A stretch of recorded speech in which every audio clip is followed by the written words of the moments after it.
eu peço a partir desse momento toda a sua atenção e que o Papai do Céu possa falar ao seu coração.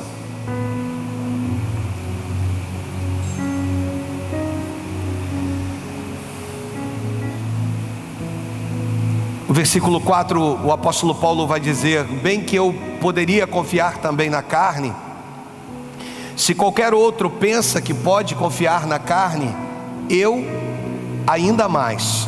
Versículo de número 5, o texto diz que circuncidado ao 8º dia, da linhagem de Israel, da tribo de Benjamim, hebreu de hebreus, quanto à lei, fariseu. Versículo 6 diz: quanto ao zelo, perseguidor da igreja, quanto à justiça que há na lei, irrepreensível. Aí nasce o versículo 7, que é lindo. Baseado em tudo isso, ele vai dizer que mais o que para mim, me ajuda, mais o que para mim, isso considerei perda por causa de Cristo. É isso? Versículo 8, ele continua dizendo, ele diz: sim, deveras considero tudo como perda por causa da sublimidade do conhecimento de Cristo Jesus, meu Senhor, por amor do qual perdi todas as coisas e as considero como refúgio, ou seja, como lixo, para ganhar a Cristo. Até aqui, Deus e Pai, fala conosco. Toma a minha vida nas tuas mãos, dirija-nos, usa-nos. Eu sei que o compromisso que o Senhor tem é com a sua palavra, então que o Senhor possa, Senhor, falar através da minha vida. É o que eu quero te pedir no nome de Jesus. E se você crê, diga amém e amém. Nesse texto, a partir do versículo 4, a gente entende o apóstolo Paulo, ou melhor, a gente observa, versículos 7 e 8, e a gente observa ele declarando: mas o que para mim era lucro, isto considerei perda por causa de Cristo. O versículo 8 ele diz: sim, deveras considero tudo como perda, por causa da sublimidade do conhecimento de Cristo Jesus. Eu expliquei aqui durante a ministração que a impressão que nós temos é que o apóstolo Paulo está tratando ou falando a respeito de uma vida pregressa pecaminosa, de uma vida cheia de falhas, cheia de defeitos, de uma vida talvez de alguém que andou em meio às trevas. Mas o apóstolo Paulo, ele está falando de um nível, de um conhecimento que ele passou a ter, e não simplesmente de alguém que foi arrancado de uma vida tenebrosa, ou seja, vivia em meio às drogas, vivia em meio à prostituição, vivia servindo a outros espíritos, e uma pessoa que foi ganha para Cristo. A impressão que nos dá é que ele estaria tratando desse assunto como se fosse alguém nesse nível. E quando a gente vai ver as escrituras a partir do versículo de número 4, a gente vê que não é nada disso. Ele traz a partir do verso de número 4, nesse texto, ele diz: bem que eu poderia confiar também na carne, se qualquer outro pensa que pode confiar na carne, eu ainda mais. Ele sabe da capacitação dele, ele sabe do nível intelectual que ele chegou. Ele é alguém preparado, versado. Ele é alguém que chegou num determinado patamar, alguém que evoluiu, aprendeu muito bem quanto aos ensinamentos da lei. E ele vira e diz o seguinte: bem que eu poderia confiar também na carne, se qualquer um, ou seja, qualquer outra pessoa pode confiar na carne, eu ainda mais. Ou seja, se eu fosse me basear no meu conhecimento, ele dizendo, eu poderia me sentir melhor que vocês, e poderia me apoiar na carne, e poderia então confiar na força do meu braço. Esse texto, a gente vai entender que o que importava ali, ou seja, essa questão de confiar na carne, era aquilo que se podia fazer, ou seja, através de uma produção própria. Era aquilo que o apóstolo Paulo de repente poderia fazer sozinho, sem precisar de Deus. E ele vira no versículo de número 5, e ele diz: circuncidado ao 8º dia, da linhagem de Israel. Eu expliquei isso aqui. Ele está dizendo, trazendo para os nossos dias: eu nasci num berço evangélico, eu conheço Cristo desde pequeno, eu conheço o Evangelho desde quando nasci. Quando ele diz que ele foi circuncidado ao 8º dia, ele diz assim: eu cumpri as prescrições da lei. Ou seja, meus pais cumpriram as prescrições da lei desde o meu nascimento. Ele diz que ele era hebreu de hebreus. Ele vira e diz: a minha família é uma família de relacionamento com Deus. Hebreu de hebreus. Eu não caí de paraquedas aqui. A minha família é uma família de relacionamento. Até falei isso no livro que eu tenho lido, e nesse livro coloca justamente isso. Um pastor que já está na 6ª geração de pastores. Então imagina você, o avô era pastor, o bisavô era pastor, o trisavô era pastor, e assim sucessivamente. É o que o apóstolo Paulo está dizendo. E ele vai dizer que quanto à lei fariseu, o farisaísmo era a seita mais severa dentro do judaísmo, e Paulo estava dentro do farisaísmo. Ele se diz fariseu, ou seja, eu fazia parte de tudo aquilo, dessa seita. Pensa num cara bom, era ele. Pensa num cara em que aquilo tudo estava bem entrelaçado dentro dele. A lei, o apóstolo Paulo conhecia ela muito bem. Era o caso do apóstolo Paulo. Ele vira no versículo de número 6, e ele diz o seguinte: quanto ao zelo perseguidor da igreja. Eu expliquei isso aqui. Ele se lamenta por ter perseguido a igreja, mas ele encontra justiça. Ele diz: quanto ao zelo perseguidor da igreja, quanto à justiça que há na lei, irrepreensível. Ele vira, eu gosto da NVI nesse versículo de número 6, porque na NVI esse texto ele vai mudar para a gente. Esse texto,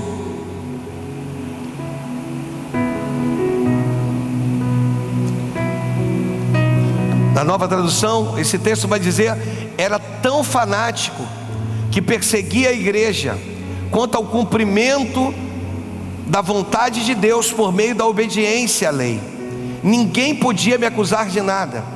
Ele se declara fanático, perseguidor da igreja, mas ele diz que cumpria a lei. É como se o apóstolo Paulo virasse e dissesse o seguinte: olha, de todos os preceitos da lei, eu não desonrei um. Eu fui exatamente fiel a tudo quanto a lei determinava. Eu fiz o que a lei me mandava fazer. Eu fiz ancorado na lei. É o que diz o texto. E aí o versículo 7 e 8, para a gente dar prosseguimento aqui à nossa mensagem, o apóstolo Paulo, ele vai dizer que mas o que para mim era lucro, isso considerei perda por causa de Cristo. E o versículo 8, ele vai dizer que sim, deveras considero tudo como perda, por causa da sublimidade do conhecimento de Cristo Jesus. O maior problema nosso é esse, amados. Eu quero te falar a respeito de algumas coisas que não acontecem na sua vida. Eu quero te dizer a respeito de alguns projetos que não acontecem na sua vida, a respeito de alguns sonhos que não se realizam na sua vida. Não se realizam porque Cristo, ele ainda não foi posto no lugar que ele precisa ser posto, na primazia dele. Ele não se realiza porque eu não estou fazendo valer na minha vida Mateus 6,33. Buscai, pois, em primeiro lugar o reino dos céus e a sua justiça, e todas as outras coisas vos serão acrescentadas.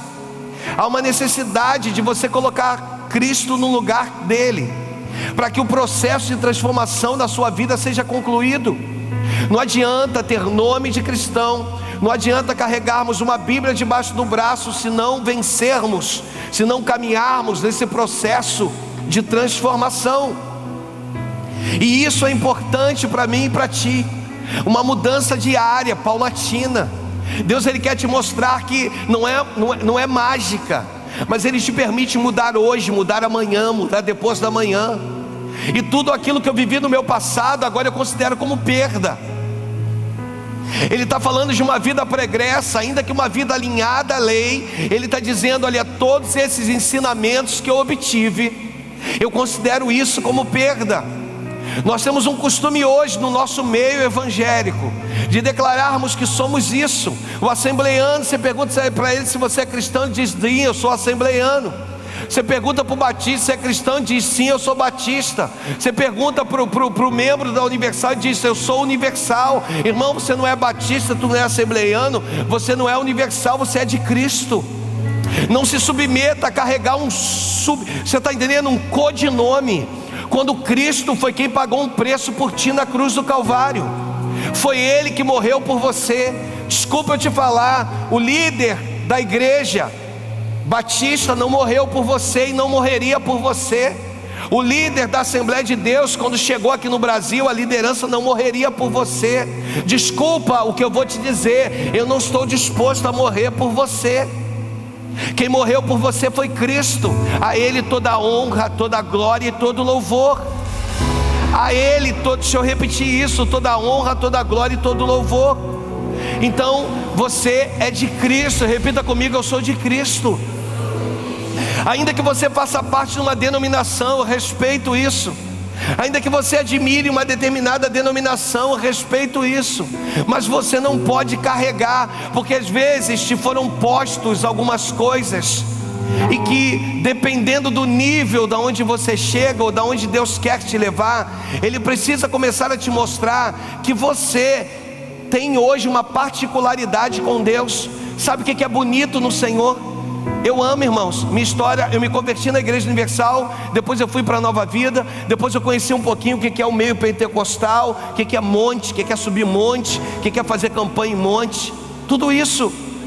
Mas existem tempos e fases da minha vida. O Deus que se manifestou no passado é o mesmo que se manifesta nos dias atuais, mas Ele vai me dando em porções a nível do meu entendimento e do meu conhecimento, a nível da minha capacidade de poder receber dEle. Desculpa o que eu vou te dizer, porque eu vou te talvez jogar um balde de água fria em você. O mesmo Senhor que fala contigo no monte é o mesmo que fala contigo quando a Bíblia diz que tu tem que entrar no teu quarto, fechar a tua porta e falar com o Pai que está em secreto. E o Pai que está em secreto se manifestará. Entende uma coisa? Repita comigo: o Pai já está dentro do quarto.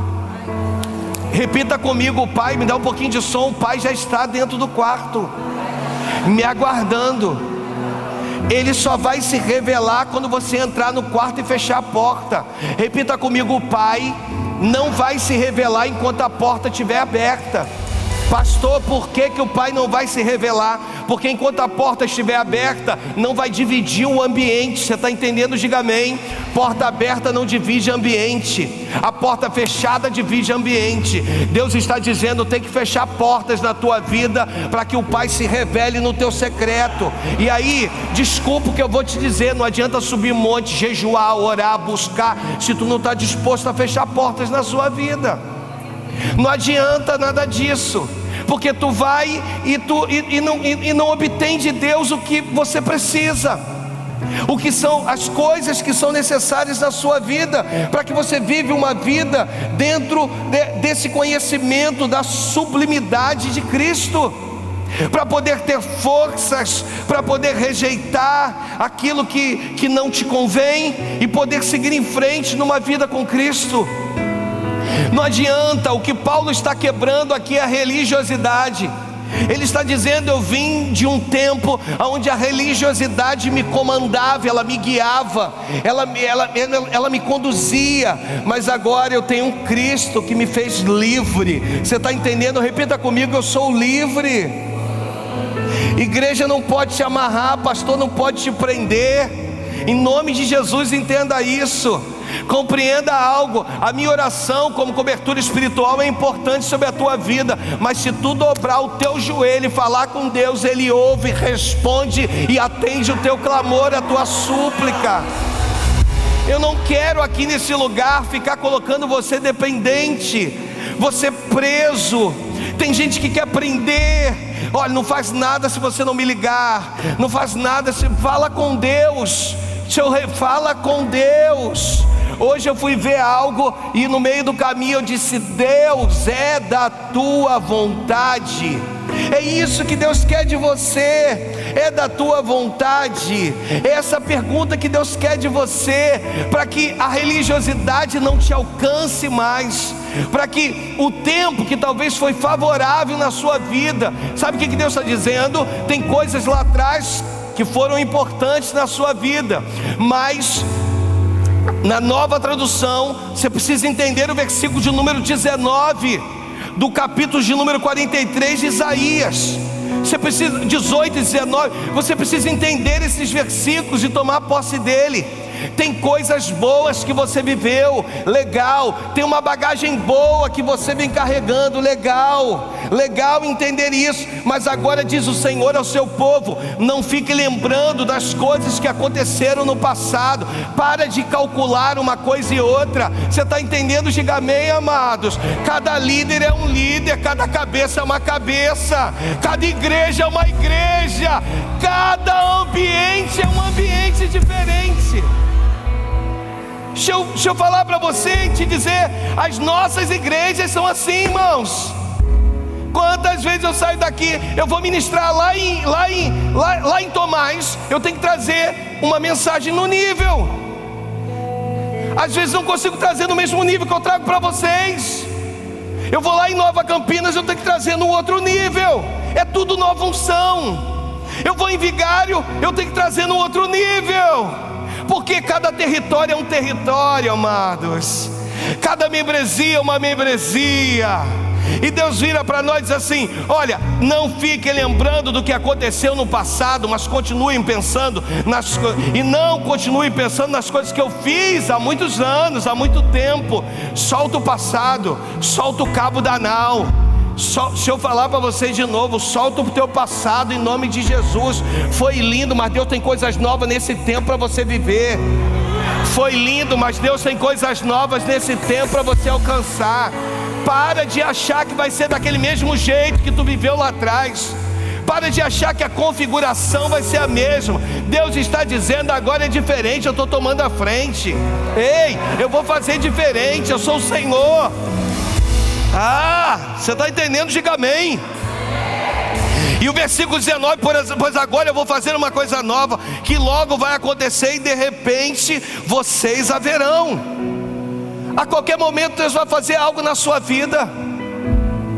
Paulo está dizendo: deixa de uma vida religiosa. Igreja não é lugar de você ficar batendo cartão. Igreja não é lugar de você vir aqui e achar: não, eu tenho que ir porque eu estou na escala. Não vem não, amado, fica em casa. Você não está aqui para cumprir escala, você está aqui. Deus não quer adoração, Ele quer o adorador. Você está entendendo? Diga amém. Ele quer o adorador, Ele não quer adoração. Ele não quer a tua religiosidade. Ele quer que você possa se aplicar no conhecimento da palavra.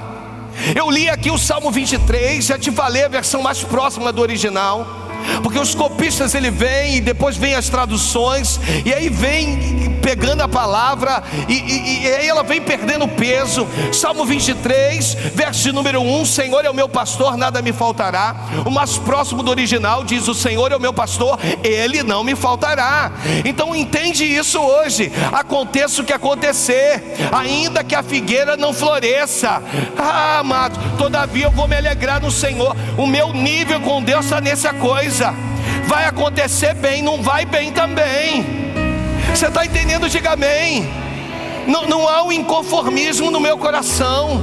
Não há uma coisa dizendo: Deus, se o Senhor não fizer, se o Senhor, eu não imprenso Deus, eu não coloco sobre a parede.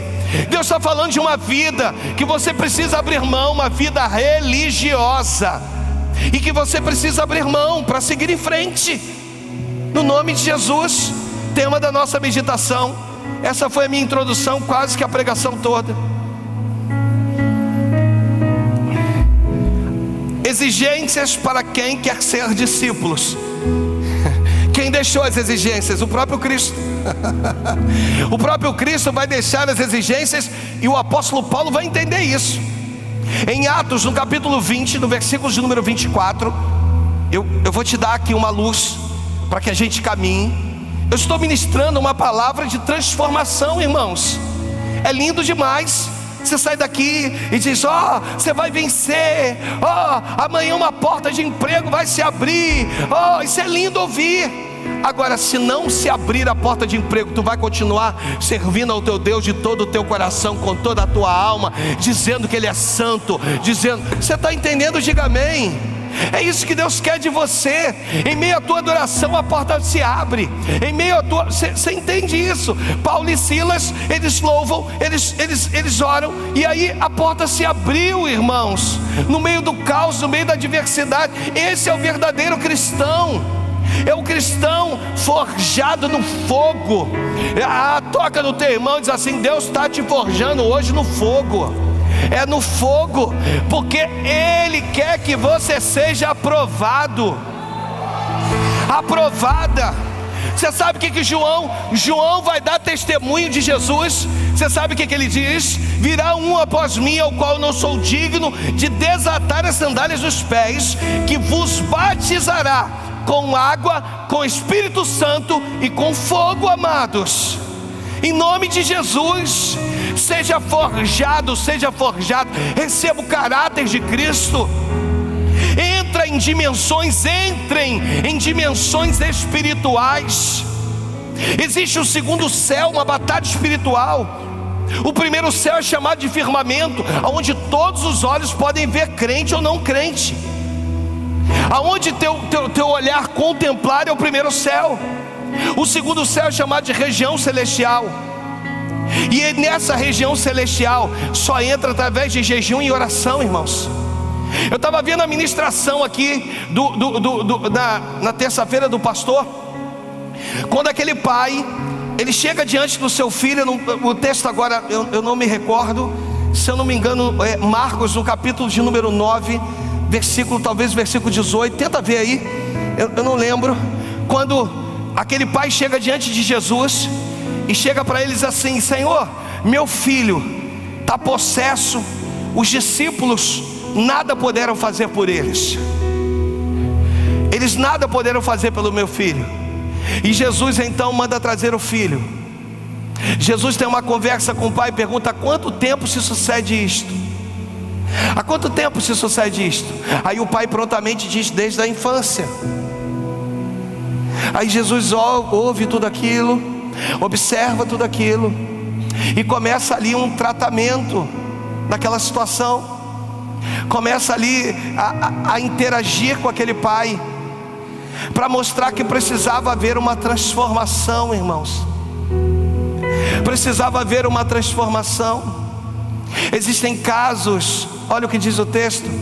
Perguntou Jesus ao pai do menino: há quanto tempo isso se sucede? Aí o pai responde: desde a infância. Marcos 21, 9 e 21. Aí continua no texto aí, para pegar o fio da meada. E muitas das vezes tem lançado no fogo, na água, para o matar. Se tu podes alguma coisa, tem compaixão de nós e ajuda-nos. Aí Jesus vira para eles assim: rapaz, se podes, tudo pode, tudo é possível que crer, cara. Tu não chegou ainda na dimensão que eu preciso te levar. Nós temos vindo aos cultos, nós temos buscado aqui nesse lugar, sabe? Mas nos versículos anteriores, vai lá no 18 para mim. Deixa eu ver se eu acho aqui o versículo que eu quero. No 18, 17, um dentre a multidão. Eu vou deixar aí, vou contextualizar contigo. Os discípulos perguntam para Jesus: Senhor, por que nós não podemos expulsar esse demônio? E Jesus vira e diz: há caixas de demônios que não saem senão por jejum e oração, por isso que vocês não puderam. Só que eu fui no original do texto, e no original não fala sobre jejum não, amados, fala sobre oração. Deus está chamando uma igreja que ora, uma igreja que busca, uma igreja que tem tempo de relacionamento com Deus. Por isso aqui, na quinta-feira passada, aqui com o apóstolo ministrou.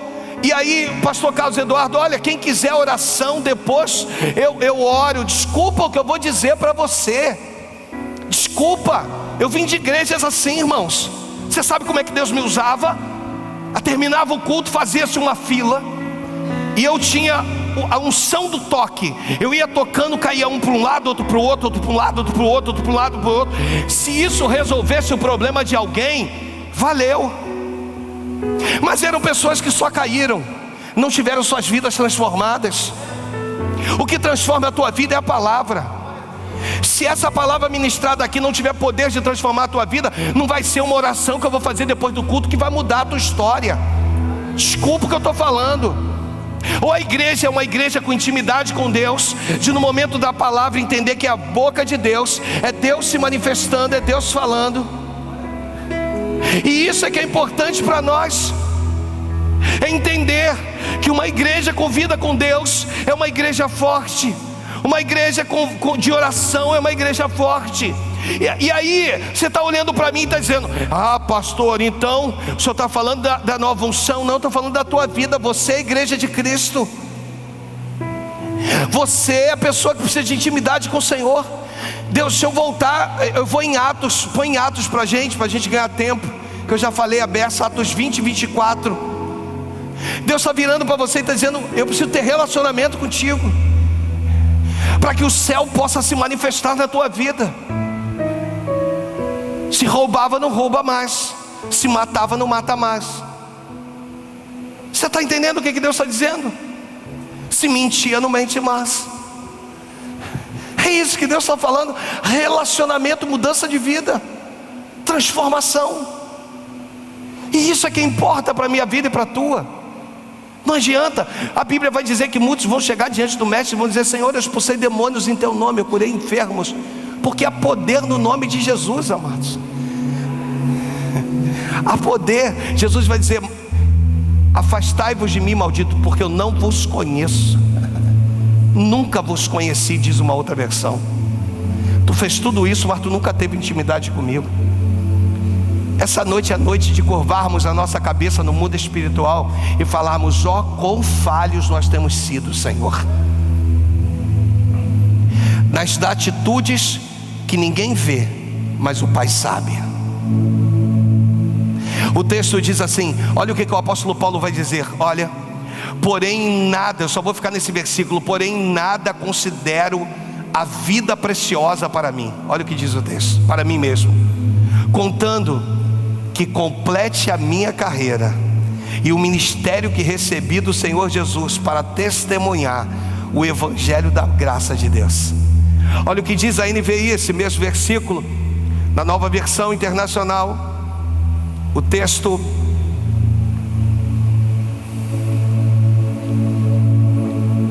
hoje está um pouquinho lento, mas não é culpa dele não, ele é bem ágil, é o computador. Todavia, não me importo, nem considero a minha vida de valor algum para mim mesmo, se não somente puder terminar a corrida e completar o ministério que o Senhor Jesus me confiou, e testemunhar do ministério da graça de Deus. Olha o que diz o texto. Ele fala sobre a vida dele. Quando você vai procurar a respeito dessa vida, está falando sobre honra. Ele está dizendo: essa honra não me importa, ela não tem valor nenhum para mim. O apóstolo volta para outra versão para a gente entender. Porém nada considero a vida preciosa para mim mesmo. Existem exigências, temas da nossa mensagem. Existem exigências para você ser discípulo de Cristo. A primeira coisa que você precisa entender, na segunda epístola de Paulo aos Coríntios, no capítulo 5, no versículo 14, a primeira coisa que precisa estar aí no seu coraçãozinho, para que você entenda que não é de qualquer maneira. Uma vida com Deus é conquistada. O texto diz: pois o amor de Cristo me ajuda, nos constrange. Só vou ficar aí. O amor de Cristo nos constrange. Ele é mais forte que eu. Ele me constrange. Quando eu peco, Ele me constrange. Quando eu estou fazendo a minha vontade, Ele me constrange. E isso é que é importante a igreja entender. É sofrer o constrangimento do amor de Cristo. Mas pastor, eu não estou entendendo muito bem. Não existe bônus sem ônus. Não existe direito sem deveres. Não existe promessas sem renúncias. Deus está virando para você, está dizendo assim: você quer desfrutar de um monte de coisas, mas você não quer renunciar. Você não quer abrir mão. Você é capaz de fazer muitas coisas por muitas pessoas, mas você não tem sido capaz de ser fiel a mim no meu dízimo.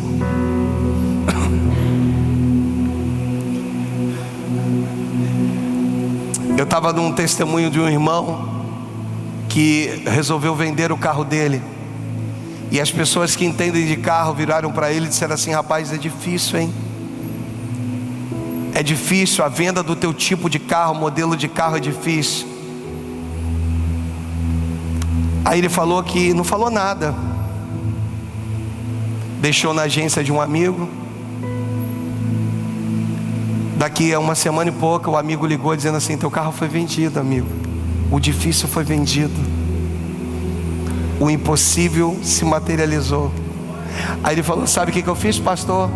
Só acha que eu liguei para o senhor? Não liguei não. Liguei para o Mateus e pedi: Mateus, me dá conta da igreja, que o primeiro valor que eu quero separar é o meu dízimo. Gênesis capítulo 3, capítulo 4, versículo 3 em diante, irmãos. Existem algumas coisas que quando estão arraigadas em nós, quando elas fazem parte da nossa vida, entende? Vieram os africanos aqui, não vieram? Eu fiz questão de que a tua semente viajasse com eles para o exterior. Fora a semente que você plantou aqui na vida deles, a igreja plantou uma semente significativa na vida deles. Um dia desse, eu não gosto de falar isso não, porque eu preciso falar para você entender. Um dia desse eu recebi aqui um pastor de uma outra igreja. O Espírito Santo ministrou no meu coração e falou assim: ele está apreensivo porque ele não tem o valor do aluguel. Tem dias que dá vontade de virar para Deus e dizer: o que eu tenho com isso? Lá em casa as contas, Senhor, tu bem sabes como estão. Colégio das crianças estão atrasados desde fevereiro. O que eu tenho com isso? Mas eu me calei, mas pensei. Não falei, mas pensei. E aí o pai disse assim: tu. Quando fala tu, é tu. Aponta para a pessoa do teu lado, diga assim: é você que Deus está falando. Vocês vão pagar o aluguel dele. Chamei no canto, ele veio aqui me visitar um domingo pós-culto.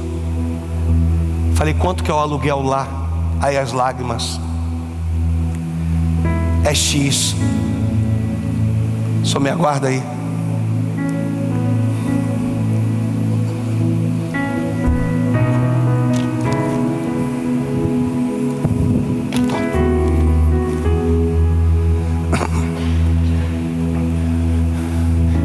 E aconteceu que no final de uns tempos trouxe caindo o fruto da terra uma oferta ao Senhor. Abel, por sua vez, trouxe das primícias do rebanho e das gorduras. Aí o texto diz que agradou-se o Senhor de Abel e de sua oferta. Deus se agrada primeiro de você.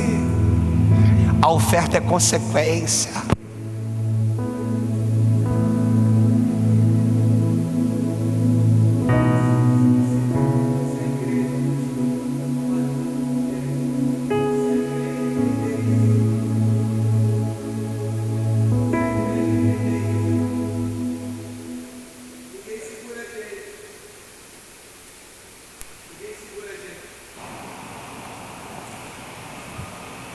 Você entendeu? Diga amém.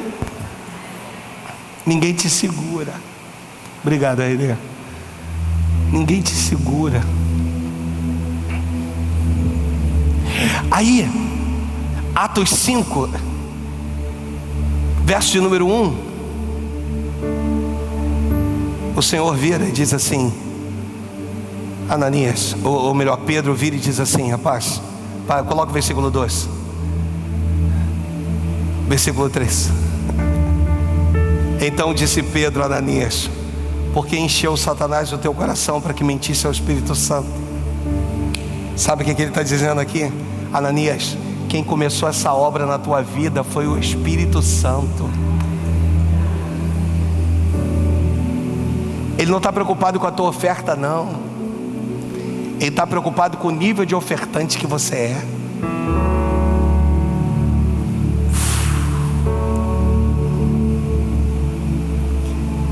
E a gente vai vendo tudo isso e vai entendendo, eu preciso ir nas exigências para quem quer ser discípulo. Lucas capítulo 14, versículo 25. Estou caminhando, prometo a você. Tem mais só umas 25 folhas aqui. Estou brincando, não vou ler isso tudo não. O texto começa de forma maravilhosa. O texto começa de forma... Olha o que diz. Lê só a primeira frasezinha lá em cima.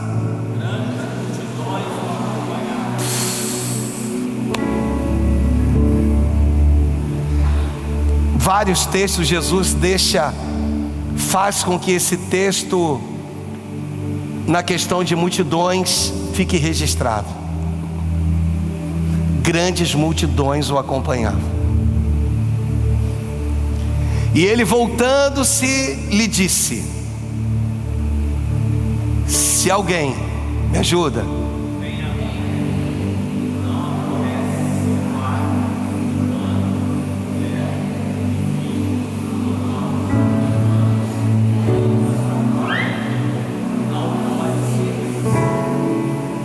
ele vai deixar algumas exigências.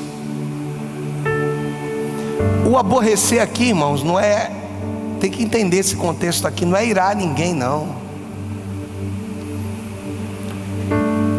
O aborrecer é exalar Cristo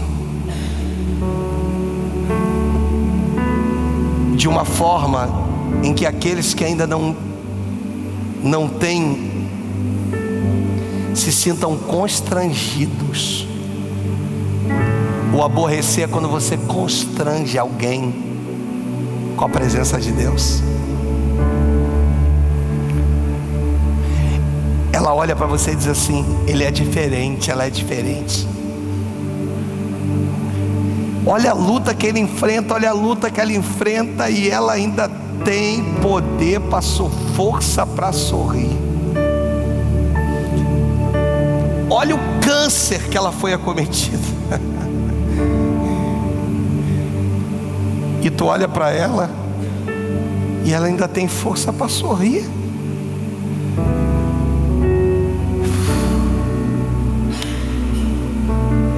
Aí os versículos continuam, ou o próximo versículo desse texto vai dizer assim, o 27, olha o que diz o 27. E qualquer, me ajuda.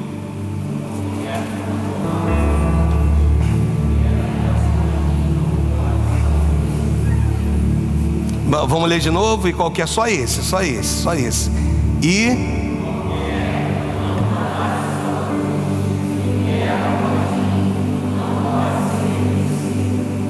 entende uma coisa: não existe cristão e meio cristão. Não existe o cara fogo puro e o cara sem fogo nenhum. Ou tu é ou tu não é. Ou tu é de Deus ou tu não é. Ou tu é do Pai ou tu não é. E isso é que é importante para nós.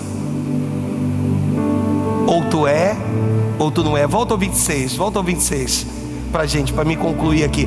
Se alguém vier a mim, não aborrece a seu pai, sua mãe, sua mulher, seus filhos, irmãos, irmãs, e ainda a sua própria vida,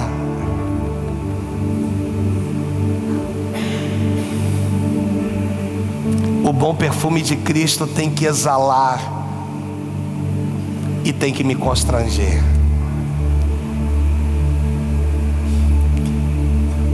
De você estar em ambientes que não eram para estar, mas o bom perfume de Cristo vai lá e diz: o que você está fazendo aí?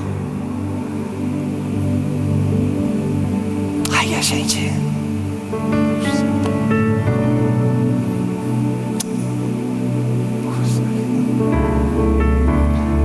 Por que você fez isso?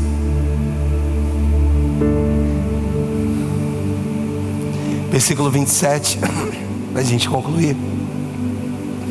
E qualquer que não tomar a sua cruz, repita comigo: eu não o sigo primeiro. Primeiro eu tomo a minha cruz.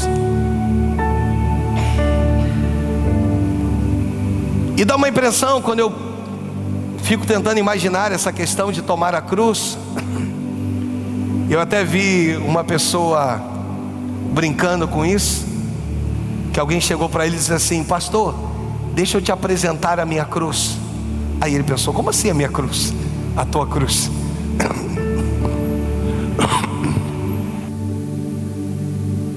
Não, pastor, é minha sogra.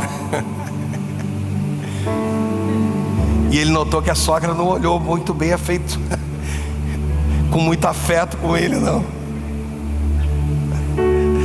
Dá uma impressão na tua cruz, e eu termino com isso, de ser alguma coisa relativo a... Primeiro que Jesus contextualiza esse texto numa época em que ser crucificado era uma coisa muito normal. Você era condenado e você tinha que carregar a sua cruz até o lugar da crucificação. E lá, às vezes, esse crucificado levava dias para morrer. Para isso, eles furavam a lateral do cara e quebravam as pernas do cara para que ele morresse mais rápido.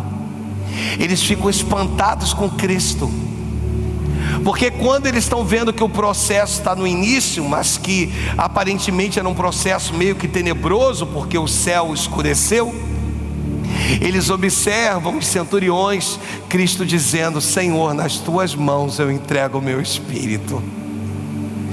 Eles não vão precisar, Senhor, quebrar as minhas pernas, para que se cumpra Isaías, que nenhum dos seus ossos haveriam de ser quebrados.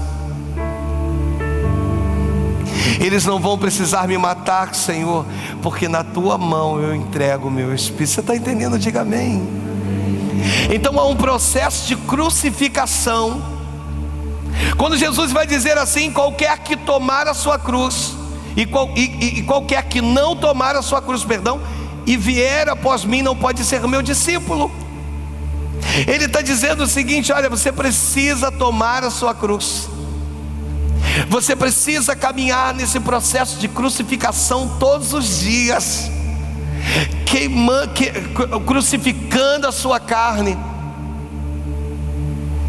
para que você entenda que agora não é mais o que você quer, é Cristo que precisa viver em você. E o texto começa então a mexer comigo. Por quê, pastor?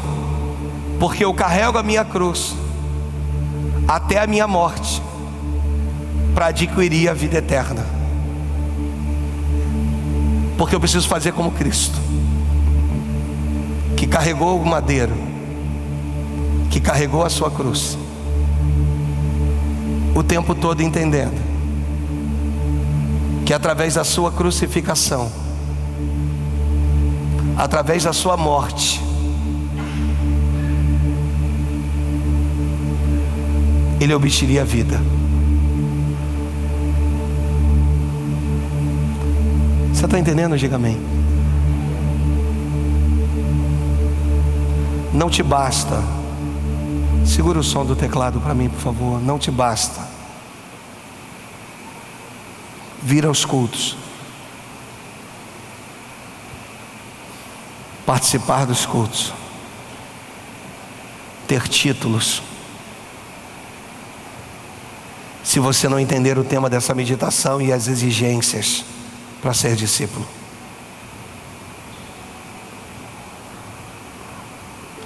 dentre elas, carregar a sua cruz e seguir o Senhor. A cada dia morrer mais e mais.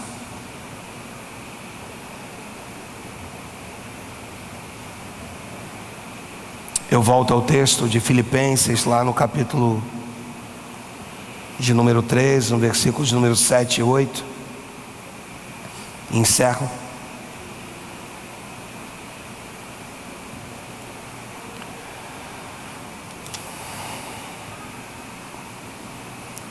Mas o que para mim era lucro, isto considerei perda por causa de Cristo. Sim, devera considero tudo como perda. Entende uma coisa? Não vai ter nenhum passe de mágica que vai te fazer ser mais espiritual do que você já é. Não vai ter não vai acontecer nenhum tipo de milagre que vai fazer de você uma pessoa correta. O que fará de você uma pessoa correta é quando você entende que você é pecador.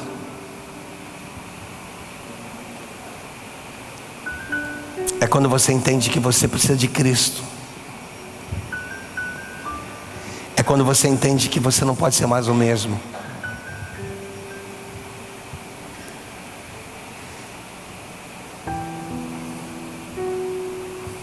Isso todos os dias.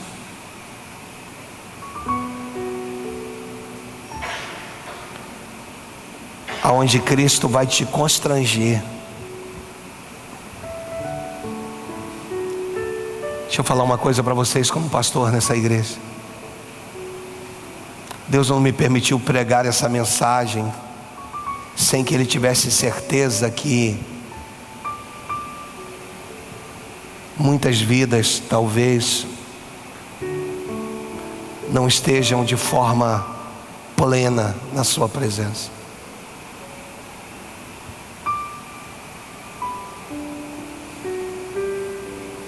E Ele não quer que você comece coisas e fique no meio do caminho. Ele não quer que você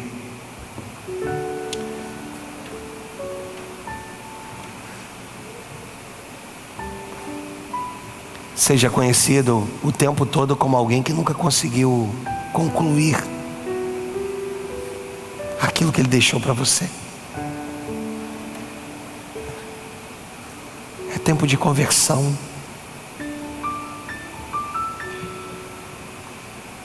É tempo de mudança. É tempo de transformação.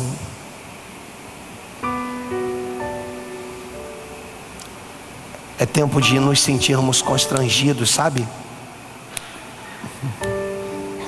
Com o Cristo que está dizendo, desse jeito não vai dar certo, sabe que você não entendeu?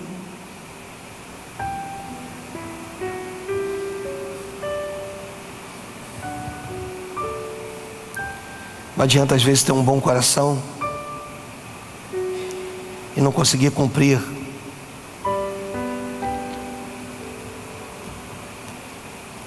preceitos.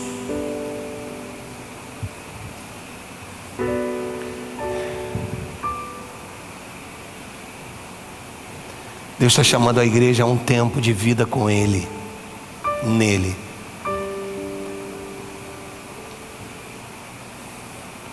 Pegar toda a religiosidade e lançar fora. Nós levantamos o desafio aqui de orar todos os dias. Não me responda quantos têm orado. Essa é a pergunta. Nós levantamos o desafio aqui de fazer um culto por semana. Quantos têm feito?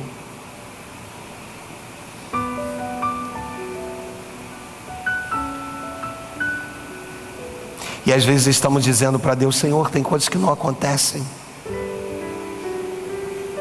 E o Senhor vira e diz assim: eu não tenho como fazer.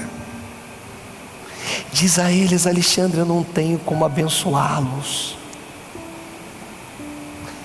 Porque a Bíblia diz: sede, pois, fiel no pouco, e sobre o muito eu te colocarei. Aí às vezes esse valor chegou na sua mão e você foi lá e tocou. Aí Deus quer te prosperar, mas não pode, não consegue, porque você tocou onde não tinha que tocar.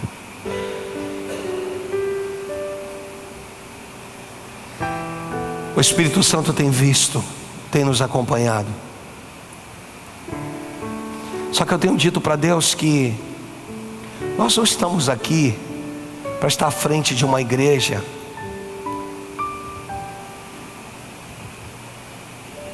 em que não há nenhum tipo de transformação. E às vezes a transformação ela não vem porque a gente não consegue recebê-la da maneira que é necessário. A Bíblia vai dizer que aquele que quiser, que pegue a sua cruz e siga-me, esse sim é meu discípulo. O Espírito está falando com você, está dizendo assim: você já reparou o quanto você tem se dado para mim?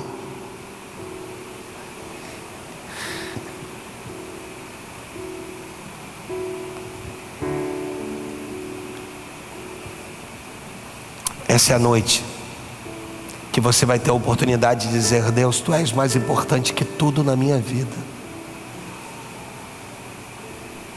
Há uma canção que ela diz, que ela fala sobre o Pai Nosso. E você vai estar declarando aí no teu lugar, com todas as cabeças curvadas aí: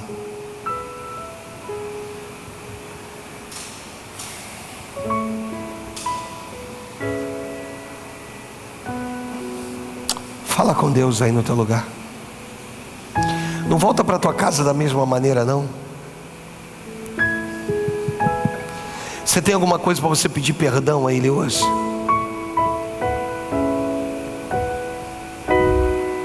Você tem alguma coisa que você queira: Senhor, isso aqui não foi legal.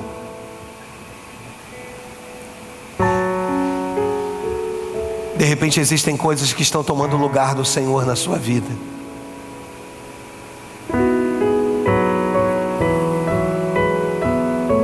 E está comprometendo o sucesso que Deus tem para você.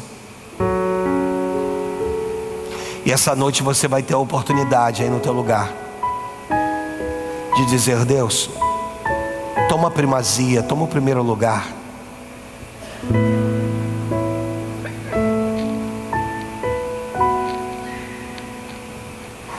Pai nosso no céu,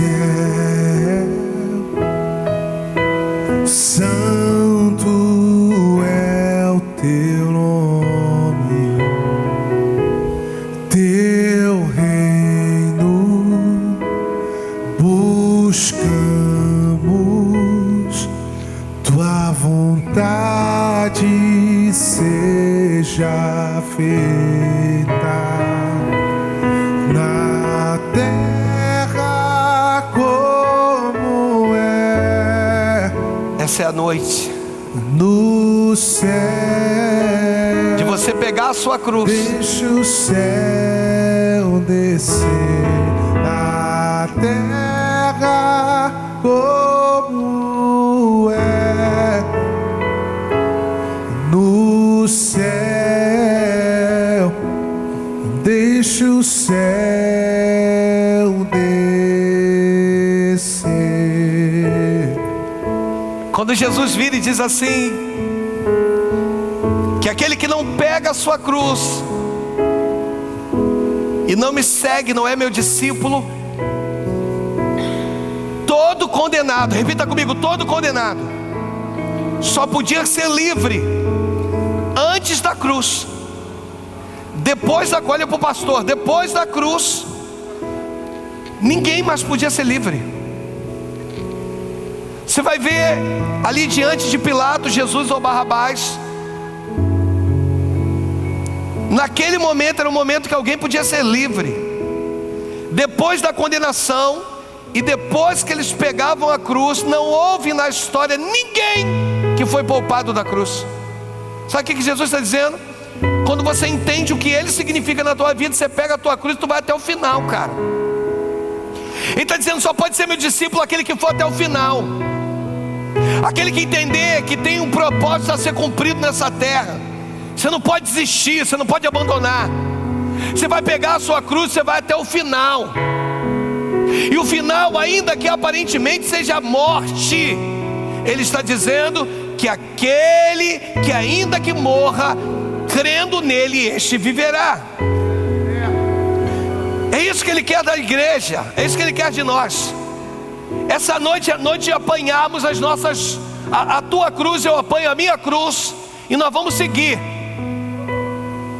Vai ter dia que tu vai estar cansado, eu também, mas nós vamos continuar a nossa caminhada. Você está aí, eu com a minha cruz, você com a tua, você está entendendo? Diga amém. A cruz não é uma situação, a cruz não é um casamento mal feito que você fez, a cruz não é um relacionamento ruim que você entrou, a cruz é uma renúncia de vida que você entende que você precisa ter. A cruz é entender que eu preciso morrer. O Alexandre precisa morrer todos os dias, e ele vai dizer, para ser meu discípulo, tem que pegar minha cruz, cara, e tu vai ter que vir, tá difícil, mas tu vem, carrega, porque tu vai até o final. Você está entendendo? Diga amém. Quando você entende, você pega a cruz, você vai até o final, e o final é vida eterna. Você está entendendo? Diga amém. O final é vitória, o final é vida com Deus. É isso, em nome de Jesus. Eu quero fazer um apelo hoje, só para quem entendeu que você precisa hoje pegar a sua cruz. Eu quero pedir que só fique de pé quem entendeu isso. Eu preciso dizer para você, eu sei que isso vai te mover. Eu já estou de pé. Eu já estou de pé. Já estou aqui, disposto, entendendo que repita comigo, nós, só os que ficaram de pé. Que se você ficou sentado, por favor, repita comigo, só os que ficaram de pé. Diga assim, nós combateremos o bom combate, completaremos a nossa carreira. Você está entendendo? Diga amém. Isso é que é importante, é combater o bom combate. Sabe o que Paulo está dizendo quando ele diz combati o bom combate? Tiveram combate, mas cara, me fortaleceu, eu aprendi, em nome de Jesus. Você entendeu? Diga amém. E agora cante conosco, cante conosco, cante conosco. Pai nosso, nós vamos até o fim. Se tu quiser sair do seu lugar, você pode sair. Santo, vira para alguém e diz assim, vamos até o fim. Vamos até o fim. Vira para alguém e diz isso, vamos até o fim. Em nome de Jesus. A vontade vamos até o fim. Seja feita.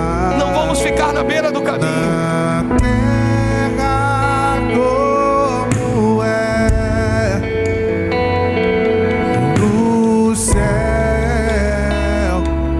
Deixa o céu descer na terra como é no céu. Deixa o céu descer.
descer.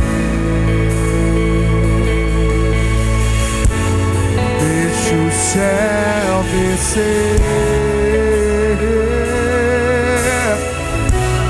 Deixa o céu descer.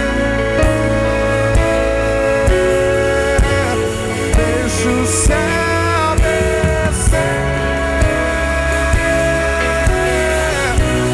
Deixa o céu descer.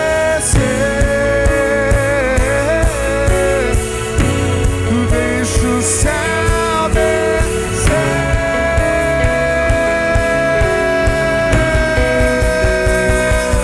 Pois teu é o reino, teu é o poder e tua é a glória para sempre. Amém. Teu é o reino, teu é o poder e tua é a glória para sempre. Amém.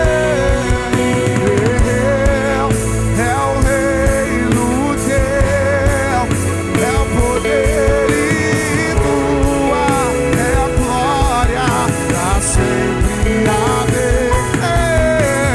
Teu é o reino, teu é o poder e tua é a glória.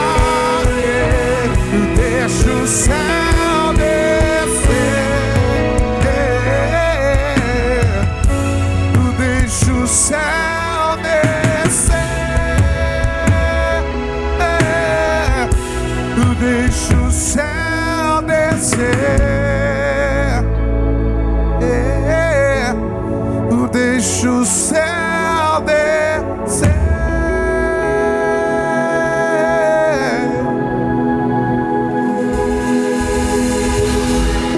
A tua cruz te acompanhará em todo o teu processo de conversão, cara. Todo o teu processo de vida com Deus nessa terra vai acompanhar. Se eu voltar, porque eu estava aqui falando com Deus, se eu falar, deixa claro para eles que a cruz não é um casamento mal feito, um marido murrinha, uma esposa ranzinza, um filho que só a graça, um marido que só Jesus descendo para arrebentar ele. Não é nada disso. Não é nada disso. A tua cruz é o processo de crucificação que você vai viver com Cristo o tempo todo, crucificando a tua carne, todos os dias. Tu vai dar mais um passo, depois mais outro, e outra coisa, só discípulo pega a cruz, só discípulo pega a cruz. Se tu pegou a tua hoje, se tu entendeu, se tu já está com a tua já há muito tempo, continua a tua caminhada em nome de Jesus. Então você aí no seu lugar é a tua cruz. Tu vai pegar a tua cruz, tu vai dizer: Senhor, tem dia que vai estar mais pesado, mas tu vai dizer: eu vou seguir. Deixa eu falar, essa cruz não é casamento, não é marido, não é filho, não é nada disso. É o processo de crucificação que todo cristão precisa passar por todo o período da sua vida, até obter, até poder declarar: combati o bom combate, completei a carreira e guardei a fé. Você está entendendo? Diga amém. Até o final da tua trajetória, tu carregar a tua cruz. Carrega a tua cruz no nome do Senhor Jesus. Suas palmas glorificam o Senhor Jesus.